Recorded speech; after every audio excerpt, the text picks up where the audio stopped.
So as we head into a new year, we're gonna look backwards on 2024. And I thought when I just had this magical idea that there was no better person to call on than my friend right here, Nate at Lake Expo. Thanks, buddy. Thanks for doing this with me. So I reached out to Nate. I said, are you going to do an article like the top stories of 2024? And of course you said yes. Like, are we going to do an article? An article.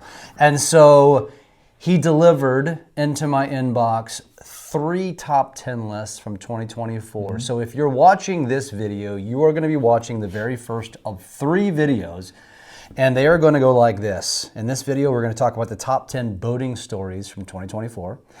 In video number 2, we're going to talk about the top 10 lake economy stories of 2024. And in the third one, the top 10 craziest stories of 2024. So if you're watching this, you now know, subscribe, and now stay tuned for the upcoming videos because this is going to be a lot of fun. Dude, I mean, when you look back on a year, a year is such a weird thing because it's long and short at the same time. Yeah. And when you look back on the crazy stories like this list, I'm like, wow, that was this year? Yeah. That really happened? Yeah, it's so much. I know, so it's going to be fun. I know, yes. All right, well, let's dive straight in. So we are recapping the top 10 boating stories. You already know that Lake Expo is the source when shit happens at the lake. Right here. You know they've got it, and I'm just going to repurpose it. Thank you very much to Lake Expo for that. Thanks for putting it out there. So let's start with number 1. So let's set the tone here real quick. Who made this list?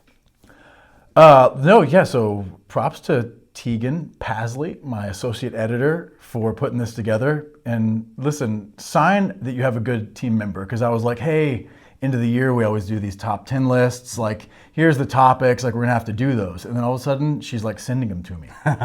Yes, well done. I love her. So thank you, Tegan. Also, if you disagree with our list, blame Tegan. Sure, why not? Yeah. I mean, that's what I do, is I pass that buck down as well, so yeah. Of course. All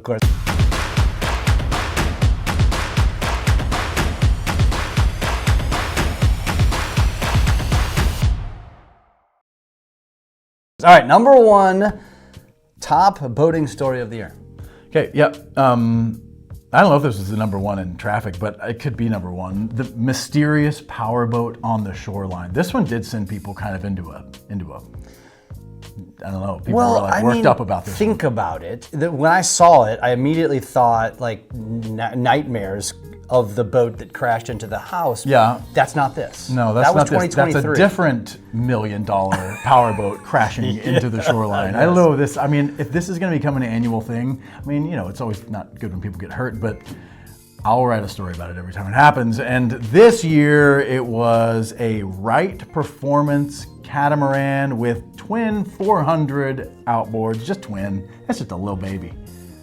You'll see quads and quints out here sometimes. Correct me if I'm wrong. This was the one where it mysteriously disappeared. Yeah, it just As in, so the crash happened probably late at night, early morning hours. Almost certainly after dark, yeah. By like the next mid-morning. Gonzo, yeah. And the highway patrol, because I asked them about it and they were like, if you know who took it, we would love to know. I was like, I bet you would. Was there any follow-up on this? Do we know? No, not really. No, I don't. I think it's one of those that, I think some people probably know. Well, no, I know people probably. Of course. I know people know. Of course. Yeah. But, that's how it ended. So kind of a little mysterious powerboat crashes, pictures.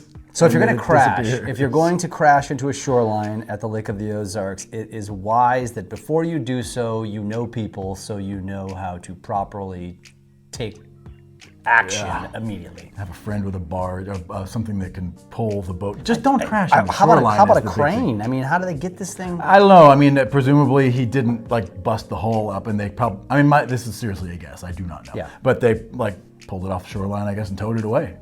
God, no idea. That's America. Yeah. Wow. To be a disappeared. A fly on that wall. Oh man. Yeah. Well, I'm sure that was a little buffing required. To get some of that I think that's an understatement. Yeah.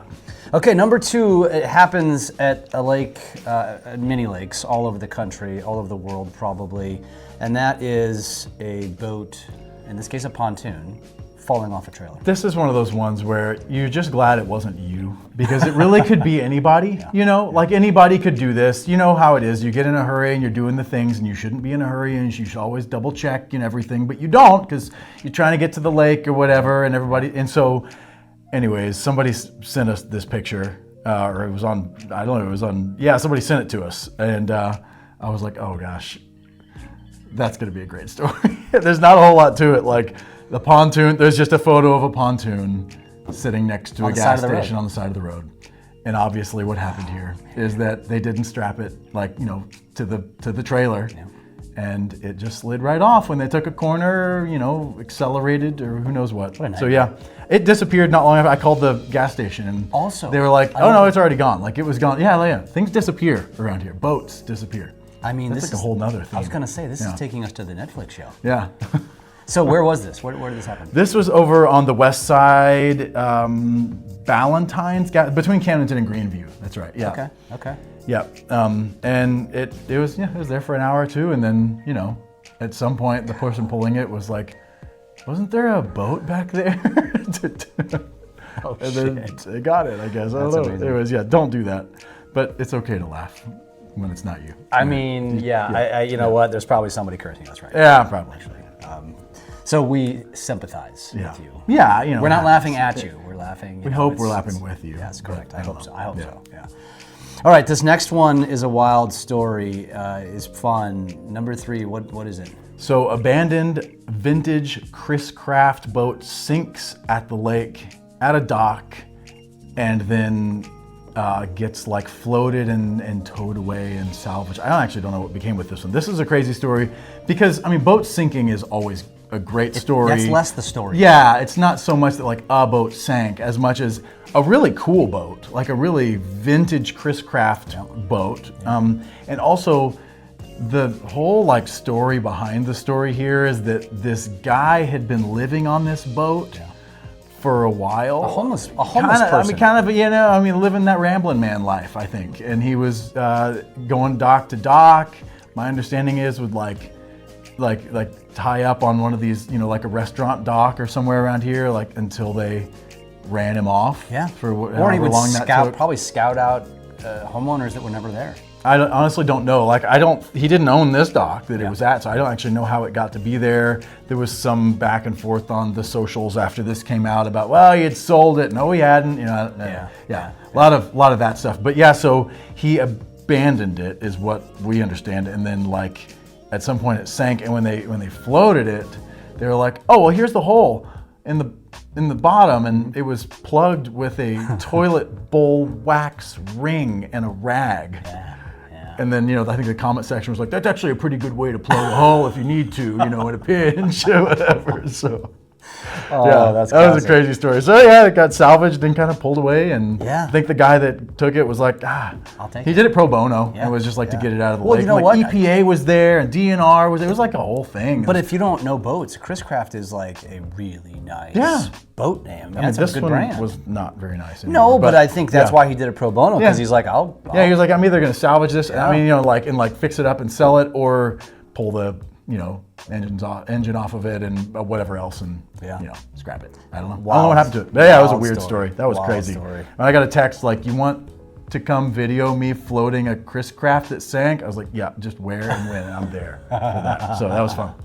I love that. All right, number 3, we're going to shift away from boats. I just touched on this in a recent video where we're talking about a part of the lake that most of you are not familiar with.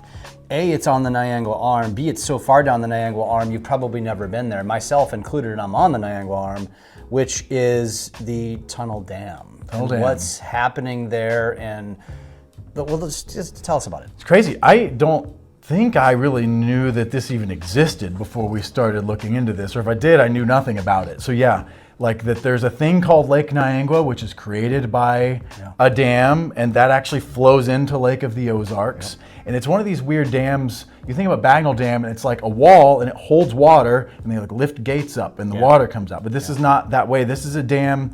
The point of this dam is to raise the river level and to the point where it'll flow down a different like spillway. It's a weird, anyways, it's hard to explain, but it's kind of a weird dam, and water's always like flowing over the spillway of it. So almost like a think of like a trout river or something. yeah, kind of. Or trout. Yeah, it was just meant to like turn a stream into like a flooded small lake kind of thing. And so, anyways, the DNR or the EPA doesn't want it to be there anymore because it was a hydroelectric dam. It had like a little turbine and created, I think it was enough power for 100 homes or something like that, which is not, that's not small.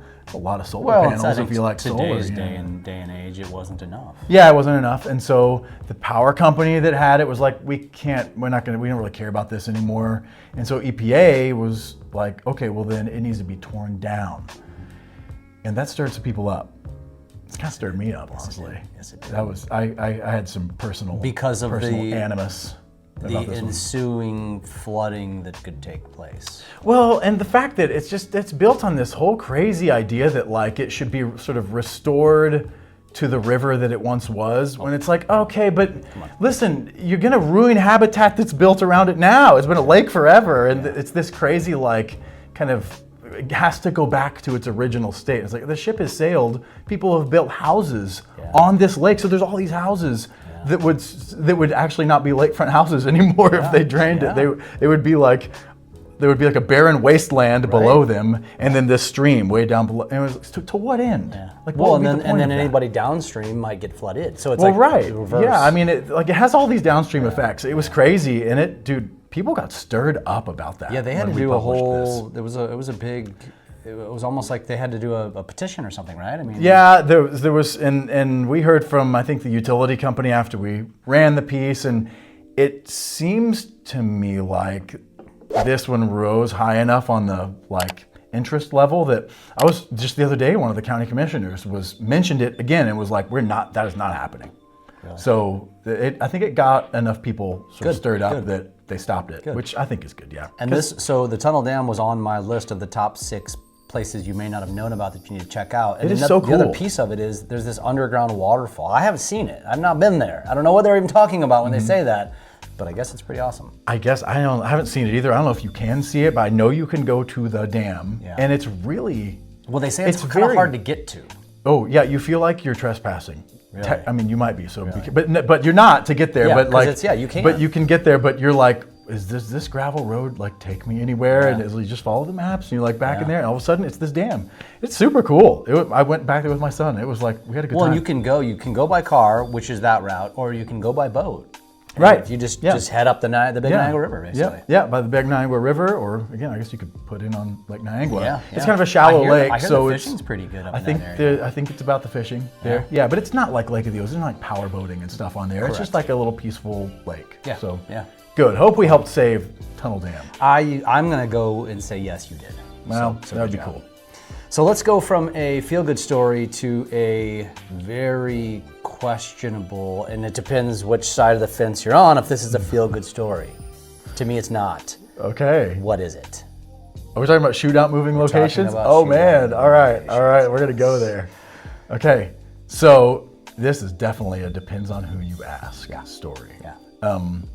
And there's still a lot of TBD on this as well. There is some. I mean, gosh, that's how this stuff always goes. Is it's like there's an announcement, but then there's a lot of things that still have to happen to make the thing happen that is supposed to happen. So, Shootout has been at Captain Ron's for, I was looking at how many years, more than a decade, and like quite a while. It didn't start at Captain Ron's though, so the Shootout has a legacy of moving. You could say, it was at Shooters 21 for a long time. This is only the third location. This would be the third location. Correct. That's true, yeah. So it's not like it's been everywhere, but Shooters 21, and it was at Captain Ron's. It grew from being one of these kind of grassroots races that was very cool at Shooters, and a lot of people knew about. Captain Ron's, its time at Captain Ron's turned it into sort of a well-oiled machine. Worldwide. Yeah, worldwide. Yeah. Like it became a major deal at Captain. I mean, that was where the fastest speed ever at the Shootout happened. Spirit of Cutter, 244 miles per hour. On a non-offshore race. Yeah, so like pretty like critical time at Captain Ron's, and everybody knew it there. And frankly, Captain Ron's branding is like this with Shootout, right? They like brand each other, right? The brands are associated. So that was, honestly, we didn't see that coming. Like I didn't know that was gonna happen until pretty much around when it happened. Yeah.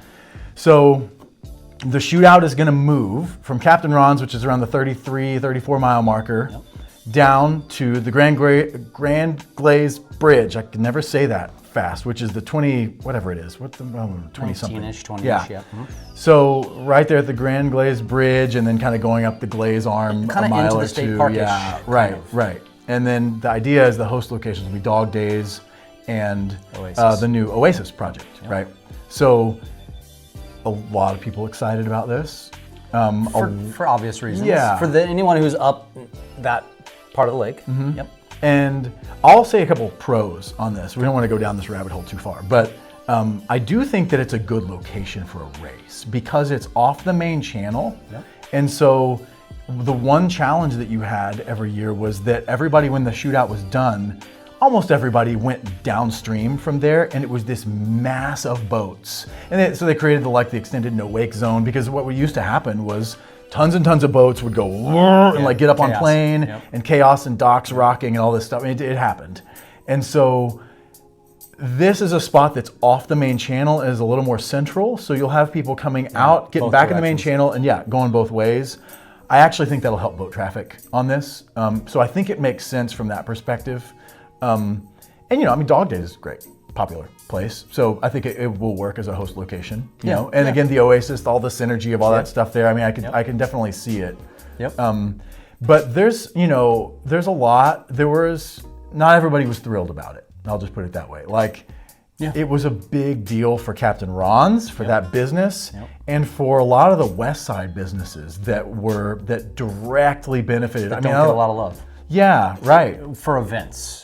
Right, yeah. And like Pirates Point, which sits right there at the exit of the cove of Captain Ron's. Yeah. Dude, it was a huge weekend for them. I mean, they pumped so much gas that weekend. Yeah. And that's gone now, right? So it definitely is having not a positive impact on everybody that's related to it. And there's people that are thrilled, there's people that are not. Yeah. So it was a huge story because Shootout is like one of the most well-known words. Is. I don't even think one of, I think it is. Yeah, with Lake of the Ozarks, it's like the most well-known thing, period. I think so, yeah. So, huge story. I think the biggest question that I have, and I have a video upcoming where I went to both locations and flew my drone over, just to kind of get a shot, because you can see just the layout of the lake. And when you look at it from an overhead shot, and just anybody who knows these areas, the Captain Ron's area, the 33 to 36, it's wide, there's plenty of space, tons of space for boats to line up, and it's very questionable in the new location if you're gonna be able to line up a fraction of the number of boats that we were able to line up, and from start to finish. Because I don't think, based on what I've seen from renderings, you're gonna have boats lined up from beyond the start to beyond the finish. And so that's gonna suck. So crowd, not as many people maybe can see it, possibly. Yeah, or it's gonna be interesting. multiple layers deep, which you're not gonna get as good of a view. So TBD. TBD for sure. It's good to have friends who live way back in that cove, and I intend to utilize that friendship.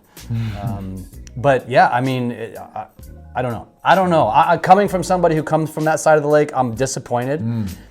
And I can speak for everyone who comes from that side of the lake, most of them won't come. So, but I don't think anybody up here, and where I am right now, we're at the Lake Expo office, and up towards around the 16. Where the action is, everybody up here is super excited about it. So it's a flip a coin. I know. I mean, again, people have strong feelings about the Shootout, period. And so no matter what you do, you're gonna piss somebody off. Oh yeah, man. Yeah. And you're gonna make some people happy. So that was huge, though. That was huge. Whether you are looking to buy, sell, rent, invest, vacation, or pretty much do anything at the Lake of the Ozarks, we've got you covered. Just shoot me a message at this number, and I will make sure to get you connected to the right people for the job and make sure that your experience or your life at the Lake of the Ozarks is an incredible one. Okay, let's get back to boats with number 6. All right, number 6, Ozarks Shipwreck. So this is the boat that crashed out on that hidden, like the cliff or the underwater ridge that's out there just off the Lodge of Four Seasons that you can't see in the summer. There's a few buoys. Seems like it happens every year. Yeah, are there enough buoys? Like probably not. But in the winter you can see it, and so guy ran aground on it, abandoned the boat.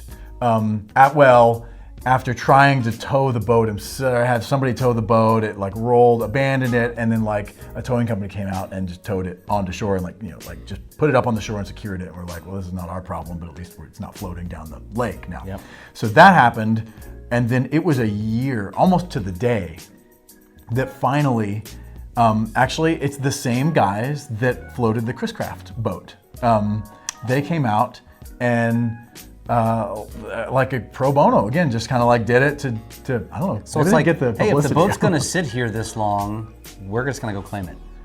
Yeah, but in this case, I don't even know why you would want it. But I mean, it was in such bad shape. Like, I don't know. Anyways, so it got removed. Like these guys came out and like. I put my drone up in the air and was looking around at it and stuff, and it was like they had their diver out there and they like pulled it off the thing and towed it away. Interesting. Yeah. What That blows my one was mind is crazy. that why someone just abandons a boat. I mean, Well, I have theories about why somebody might do that. If you've basically totaled it or something to that extent, and you didn't have it insured, and maybe you weren't supposed to be driving in the first place. I'm not saying that was the case here. I don't know for sure, but theories. Fair enough. Theories. Okay. I'm, not trying to give people ideas on why they should abandon boats or anything, but It's perfect. that might be why somebody might do that. Fair. That's a perfect segue to number 7. Speaking of theories, Yes. The great mystery. the great mystery of the water drones. The water drones. Is that what they're actually called? I don't know. This guy invented these things, and so I don't know if he ever gave us a name for them. They're little catamarans. In fact, you know what they remind me of is if you ever go to the mini Shootout, they look like the things at the mini Shootout, except those go like 100 miles an hour, and I think these are built for other purposes. But they look like these little catamarans, and they have a sonar scanner thing on them and cameras, and they are truly drones. And this guy built these to like run some program that remotely operates them, and they were like dun, dun, dun, like going back and forth up every single cove of the lake, which is unbelievable. That's a lot of coves. That's a lot of coves. More and then the shoreline, channel, like did it in the main more channel shoreline too. in the state of California. Yeah. Yeah. I mean, And covered like not even just going the shoreline once, like back and forth. Yeah. Like painting the cove with its tracks. what were they doing? We know that they were like measuring the depth of the floor there and like mapping the lake floor. We don't know for whom, though. That's wild. Yeah, he couldn't say. He wouldn't say. I don't. Maybe wouldn't and couldn't. But secret client mapping the lake floor.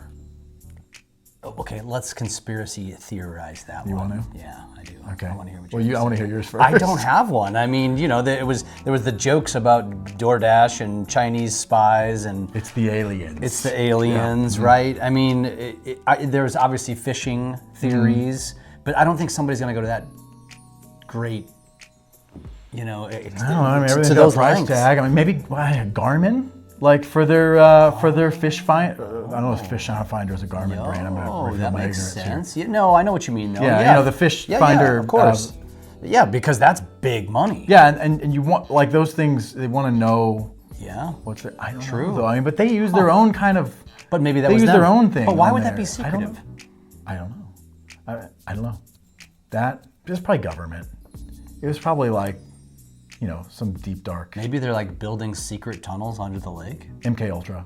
You think it's MK Ultra? Yeah, maybe. CIA. Yeah. Situation. Probably like Microsoft or Meta. Even worse, actually.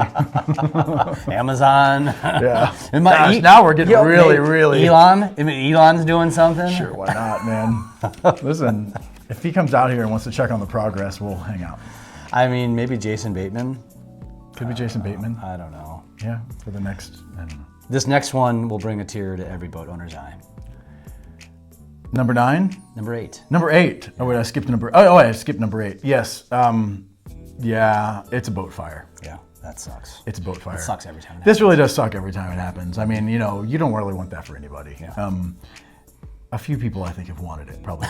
But yeah. Again, let's go back to this Netflix show. Yeah. Right, but generally you don't want this to happen. So yeah, and that one was, I think the guy or the occupant, I don't even know if it was a guy, I think it was a guy, and he was out boating. I think I heard he had just bought the boat, actually. That was relatively recently. Yeah, it was, and it catches fire, and he like jumps out, and it's pretty cold. It's like the water's in the 50s, which is very cold. Yeah. And is treading water or whatever until somebody comes and picks him up, and the boat is kind of floating. And then, anyways, I think it sank. It did. Yeah. It did. Yeah. So, yeah, no bueno. Yeah, that sucked. Nobody knows what happened. He heard a Mechanical loud thing. sound, Yeah, the pop engine. and then the fire. Usually that's like, it was probably something electric, some mechanical thing failure, and then if Caused there a was spark. fuel, and then fuel fumes or whatever, I mean, it wouldn't be the first time that's happened. More reason why, if you own a boat, you need to have that thing. Even if you think you know what you're doing, have it checked out by a professional. Yeah, no kidding. I mean, a lot can go wrong. Absolutely. Yep. All right, the next one is off the wall. We're steering away from boats. We're steering away from tragedy, and that's kind of inspiration. I know this is cool. Very cool. Aspiration, really. Also, We could do this. You and me. I'd be down. I don't want to do it at all. Oh, wow. No. Damn it, don't throw that I out know. there. Well, I just wanted to see what you would say, but Yeah, I'll let you do it, and then do. I'll write another story about it. I think this so go ahead. What is it? So, I just kind of left you hanging out there, didn't I? Sorry. You did, yeah. So 2 paddleboarders paddleboarded dam to dam, which is like 93 miles. Bagnall? Other way around. Truman to Bagnall. Okay. Yeah, right. Because Bagnall to Truman would be harder, actually. Then you're against the almost current. going upstream. Yeah. So, but it's Truman to Bagnall. There's not much of a current, so you can't just float. Like, you'll never make it. You got to paddle. I mean, I guess you could time it right where the dam's Letting wide a lot open. of water out. So that wasn't what happened here. So it was amazing. I mean, these guys are like human specimens to be, admired here, because paddleboarding nonstop. It wasn't like, we'll do like a little stretch one weekend. Nonstop. It took them. It was under 33 hours, which I can't even stay awake for 33 hours. That's the hardest part to me. Yeah. Not just fatiguing with being tired. Right, just like literally staying awake for 33 hours. I don't think I could do so. Like actively paddleboarding 33 hours. I talked to one of the guys. I saw him like a week or so later. I just happened to bump into him. I was like, dude, you're the guy that did the. Yeah. And he was like, yeah, the thing that still hurts is my feet. Really? Yeah, like Standing? something about just the standing and like all the, when you're paddleboarding, all the muscle, balancing muscles. And it's wet. Yeah. So, dude, I think they were both just like. Well, and one of the 2 gentlemen owns a gym here, and so he, clearly is in top shape. Oh, yeah. I don't know about the other guy, but the other guy's a chiropractor or something like that. That kind of world. So I think he's in pretty good shape too. You would have to be. I mean, they had some boats that went along with them. Yeah. Providing snacks, water and food, food and stuff. Yeah. But they went nonstop. That's impressive. 93 miles. I did this recently. We boarded from our condo complex over to our new docks at Kinderhook, and it was like 4 miles, and it took like an hour and a half. Mm-hmm. And then I put it in perspective. Did you have I only had little blisters? 89. No, actually I enjoyed it, okay. but when I thought to myself, I'm like, I need another 89 miles. 89 more miles to go. That's happening. That's what I'm saying, dude. You do it. I'll write the story. All right, number 10. This one I didn't even know about, and actually it's another great feel-good story. I know it is. Listen, we have like a lot of really awesome people people that are like the best at what they do at Lake of the Ozarks. Yeah, you hear that, Table Rock? Boom. So, Lake teens bring home the gold. So 2 different teens, a wake surfer and a wakeboarder, grab gold medals. So the wakeboarder is Brody Spriggs. Dude's been wakeboarding for 12 years and went to the World Wake Association World Championship, I think is what it was called. It was in like New Zealand or Australia or something, I think is where he did it. That's and really so cool. Down under, somewhere over there. Yeah. And anyways, won like the whole thing. That's really cool. Really cool. He trains under Kirby School of Wake. Yeah. So that's how pretty cool. awesome is that? Yeah. That brings it. That's local as all get out. That's cool. Yeah, super local, and guy is really cool. And then Victoria Morosky, 14-year-old wake surfer who took gold at national championships. 14 years old. Yeah, and is now thinking about a pro career, which I think is probably a good idea at this point. If you're 14 and you're taking that was gold. held in Washington. Wow. Yeah, cool. Yeah. So again, really, like, I love that, man. The lake is really the place for water sports too. 100%.